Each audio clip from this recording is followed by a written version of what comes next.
Hello everyone, नमस्कार। स्वागत है आपका आपके अपने यूट्यूब चैनल एडवर्ड जुडिशरी में।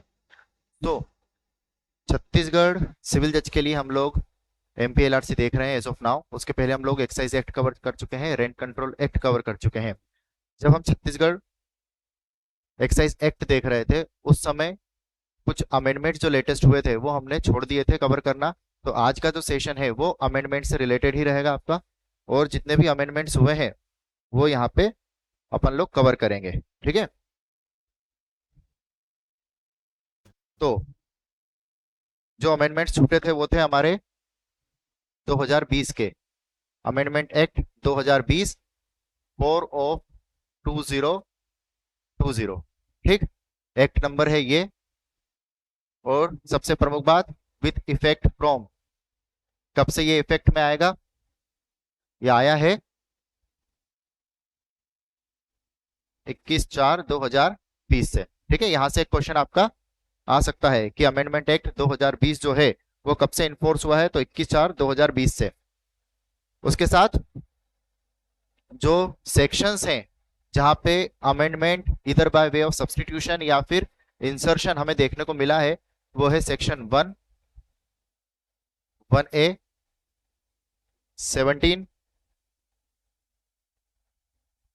38A 39 and last 44। ठीक। तो इन 6 सेक्शंस में हमको अमेंडमेंट के इफेक्ट देखने को मिल रहे हैं। अब हम एक एक करके इनको देख लेते हैं कि इनमें कौन से नए प्रोविजंस डाले गए हैं, इधर बाय वे ऑफ सब्स्टिट्यूशन और इंसर्शन क्या नए रूल्स लागू किए गए हैं। ठीक है ना। सबसे पहला है हमारा डेफिनेशन क्लॉज में, डेफिनेशन पार्ट में जो हम सबसे पहली डेफिनेशन देख रहे थे 1 में आती थी, 2 1 में बियर की आती थी, वो अब क्या हो गई है, 2 1 एजेंसी हो गई है, और बियर जो है वो शिफ्ट हो गई है 2 1A में। ठीक। इस बात को ध्यान रखिएगा। ये हो गया एजेंसी।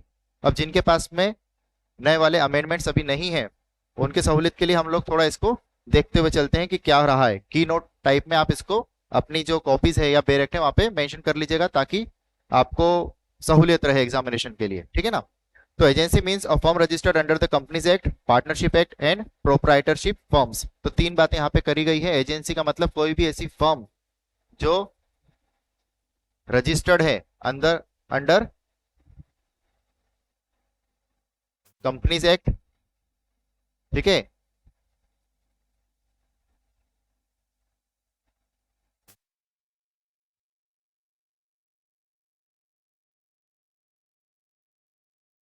पहला कंपनीज एक्ट, दूसरा आपका हो गया पार्टनरशिप एक्ट, और तीसरा हो गया प्रोप्राइटरशिप एक्ट।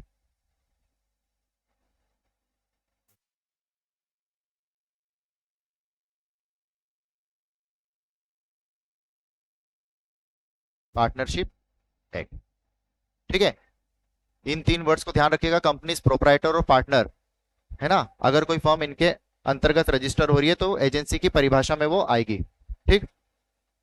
चलिए, उसके बाद में बियर तो हमने कर लिया था, 1A में बियर शिफ्ट हो गया, इस बात को याद रखिएगा। आगे देखते हैं अगला 17 नंबर वाला हमारा सेक्शन जो था, license required for sale of intoxicant. कोई भी इंटॉक्सिकेंट ड्रग या लीकर बेचने के लिए जो लाइसेंस रिक्वायर्ड रहता था उस सेक्शन में अमेंडमेंट हुआ है। बाकी सारी चीजें सेम है। बस जो हमने लेक्चर में कवर करी गई थी बात कि कोई भी नेशनल हाईवे या स्टेट हाईवे से विजिबल अगर ऐसी कोई जगह है और वहां पे अगर ऐसी कोई शॉप है तो उसको बंद करा जाएगा, उसको शिफ्ट करा जाएगा, है ना, दूर करा जाएगा। वहां पे इस तरह की शॉप्स स्टेब्लिश नहीं होंगी। तो उसमें ही एक प्रोविजो डाला गया है, सब सेक्शन 3 जो है, सब सेक्शन 3 के बाद एक प्रोविजो इंसर्ट करा गया है, और वो प्रोविजो बोल रहा है आपका, provided that the above provision shall not be applicable for those national state highways which pass with in any municipal area. ठीक है। तो जो बातें वहां पे सब सेक्शन 3 में लिखी थी स्टेट हाईवे और नेशनल हाईवे को लेके कि वहां पे दुकानें नहीं चल सकती या स्टेब्लिशमेंट नहीं होगा, अगर वो स्टेट हाईवे या नेशनल हाईवे जो है वो लगा हुआ है या क्रॉस हो रहा है किसी म्युनिसिपल एरिया से। म्युनिसिपल एरिया कहाँ होता है? यूजुअली टाउन में, है ना। म्युनिसिपल एरिया से पास हो रहा है तो वहां पे ये जो प्रोविजंस हैं आपके सबसेक्शन 3 वाले वो अप्लीकेबल नहीं होंगे।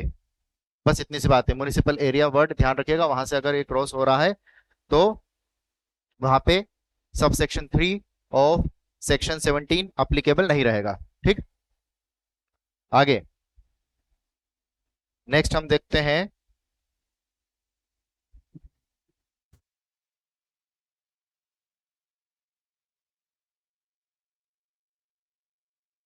Section 38A, penalty on licensed manufacturer or vendor of intoxicant for mixing or permitting to be mixed with such article any noxious। ठीक है ना। तो इसमें भी क्या हुआ है, थोड़ा सब्सटीट्यूशन हुआ है और एक प्रोविजो इंसर्ट करा गया है। सब्सटीट्यूट क्या हुआ है ना। इसमें ये जो सेक्शन है ये बात कर रहा था पेनल्टी के बारे में। पेनल्टी अगर किसी तरह कोई मिक्सिंग हो रही है, इंटॉक्सिकेटिंग ड्रग या लीकर में कोई नॉक्शियस ड्रग ऐड करी जा रही है ना, तो उसके लिए जो पेनल्टी इंपोज करी गई थी उसकी अमाउंट में यहाँ पे सब्सटीट्यूशन हुआ है, चेंजेस हुए हैं। वो है, अब जो पेनल्टी हो गई है वो हो गई है which shall not be less than 10,000 rupees but which में एक्सटेंड टू 50,000 रुपीज, है ना। 10,000 मिनिमम से लेके मैक्सिमम 50,000 तक पेनल्टी इंपोज करी जाएगी। ये चेंजेस हुए हैं। ठीक, उसी के साथ एक प्रोविजो इंसर्ट करा गया है।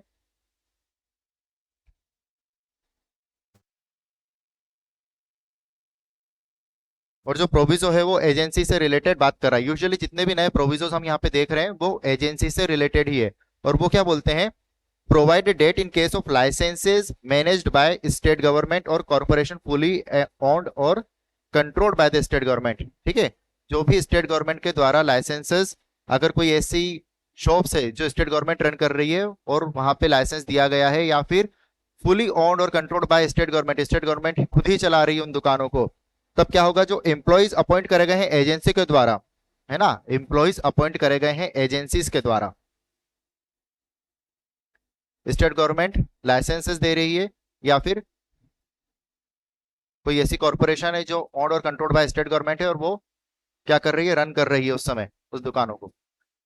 तो जो एजेंसी हमने देखी अपॉइंट करी गई है, उस एजेंसी ने जो भी एम्प्लॉयज अपॉइंट करे हैं उन पर्टिकुलर शॉप्स के लिए, है ना, और वो इस सेक्शन में दोषी पाए जाते हैं, है ना, मिक्सिंग वाले जो हम सेक्शन देख रहे हैं 38A, अगर वो दोषी पाए जाते हैं, employees appointed by agency ordered by them in due course shall be responsible for unlawful acts, तो ये एम्प्लॉयज ही क्या होंगे, उसके लिए लायबल होंगे।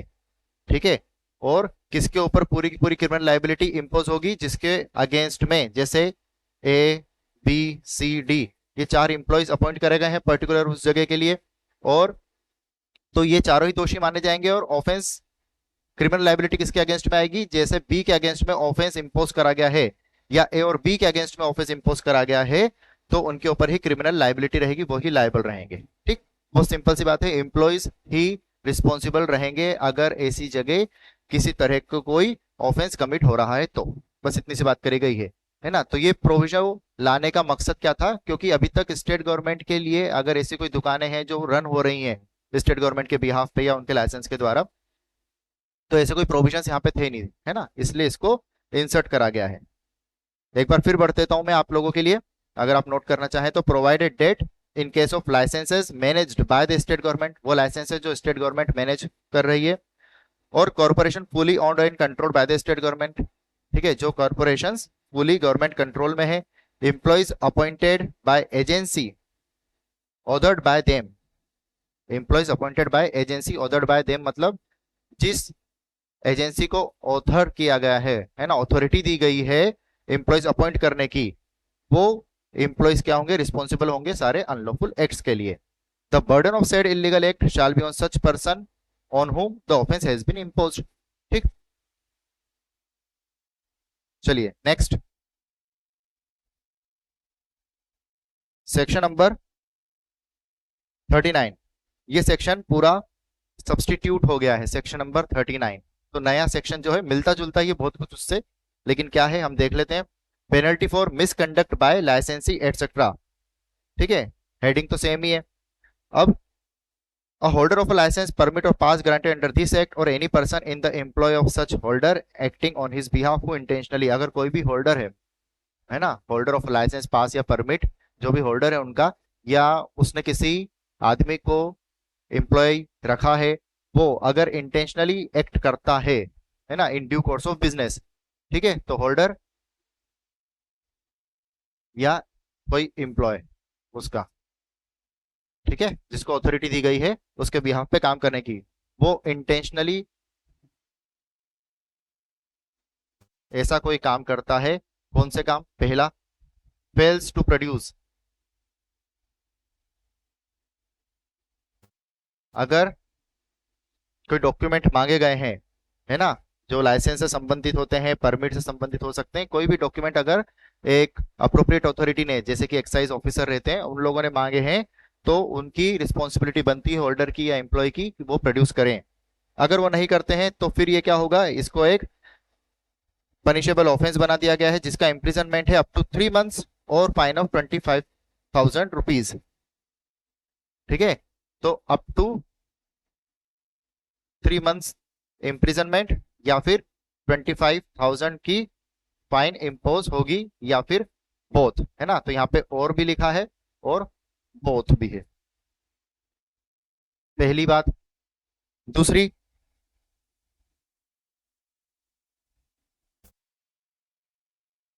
contravenes any rule made under section 62 shall be punishable by an imprisonment for term up to 3 months और fine of 1 lakh rupees. 62 में क्या है, सेक्शन 62 बताइए कमेंट बॉक्स में।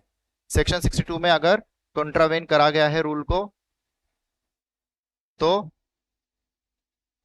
क्या होगा,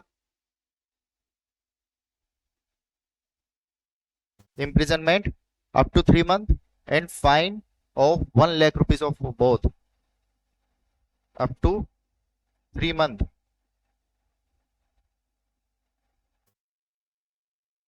1 लाख फाइन या फिर both,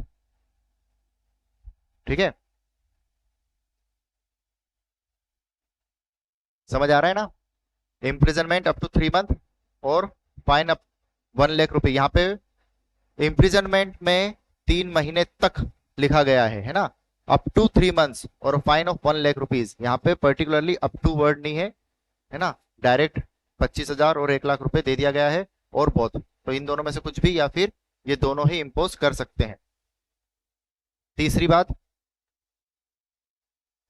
does any act in breach of any of the condition of license, permit of pass, जब लाइसेंस, परमिट और पास इशू करे गए थे, ग्रांट करे गए थे, और अगर कोई कंडीशंस अटैच करी गई थी, उनका फॉलो नहीं करा गया है ना, और उनका ब्रीच हुआ है, तो फिर उसके लिए जो पेनल्टी यहाँ पे है, अगर वो कंडीशन जो ब्रीच हुई है वो, उसकी पेनल्टी कहीं और किसी प्रोविजन में नहीं दे रखी है, उस नेचर की है कि वो कहीं और प्रोवाइड नहीं करी हुई है, तो फिर यहाँ पे इस सी में, क्लॉज सी में गवर्न होगी, और उसका जो पनिशमेंट है वो रहेगा आपका सेम, अप टू 3 मंथ्स और फाइन ऑफ 1 लाख रुपी, ठीक है, सेम 3 मंथ 1 लाख रुपी या फिर बोथ, ठीक। कोई कंफ्यूजन हो, कुछ डाउट हो तो कमेंट बॉक्स में बताइएगा, हम लोग उसको डील करेंगे। आगे, provide that in case of license managed by the state government, again वही वाली बात जो हमने लास्ट में देखी थी, स्टेट गवर्नमेंट के पास मैनेजमेंट है लाइसेंस का, ठीक है ना, या फिर कोई कॉरपोरेशन है जिसका पावर स्टेट गवर्नमेंट के पास में है ना, तो जो एजेंसी अपॉइंट करती है वो एम्प्लॉय रिस्पॉन्सिबल रहेंगे, अगर वो हैं तो वो ही रिस्पॉन्सिबल रहेंगे, स्टेट गवर्नमेंट की अंडरटेकिंग में है तो वो लोग रिस्पॉन्सिबल रहेंगे, ठीक। सेम वही चीज यहाँ पे रिपीटेडली बताई गई है। आगे सेक्शन नंबर 39 हो गया, last section 44, criminal liability of लाइसेंसी फॉर एक्ट ऑफ सर्वेंट्स। हमने जो देखा था कि सर्वेंट अगर कोई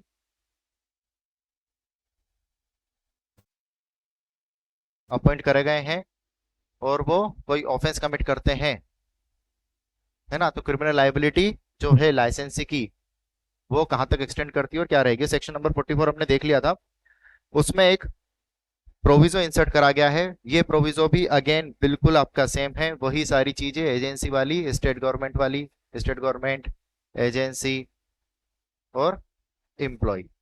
तो अगर यहाँ पे एम्प्लॉय अपॉइंट करे गए हैं, स्टेट गवर्नमेंट का कंट्रोल है, तो जो एम्प्लॉय रहेंगे वो ही जिम्मेदार रहेंगे, स्टेट गवर्नमेंट के ऊपर कोई बात नहीं आएगी। ठीक, इसका उद्देश्य ये है। ठीक है, तो क्लेरिफिकेशन के लिए ये सारे प्रोविजंस यहाँ पे डाले गए हैं कि अगर स्टेट गवर्नमेंट के पास में अधिकार रहता है, वो दुकानें रन करती हैं, तो फिर उस केस में क्रिमिनल लाइबिलिटी किसके ऊपर जाएगी, तो एम्प्लॉयज के ऊपर जाएगी। और एक एजेंसी को अथॉरिटी दे दी है एम्प्लॉयज को नियुक्त करने की। ठीक, तो ये तो था हमारा एक्साइज एक्ट का पूरा जो भी अमेंडमेंट हमारा बचा था। काफी टाइम से मैं सोच रहा था करवाने की, करवा नहीं पाया था। क्वेश्चंस भी जो बनाए हैं वो उस समय इसको कंसिडर नहीं करते हुए बनाए गए हैं, तो अगर रहेगा तो उसमें भी अमेंड कर दिया जाएगा।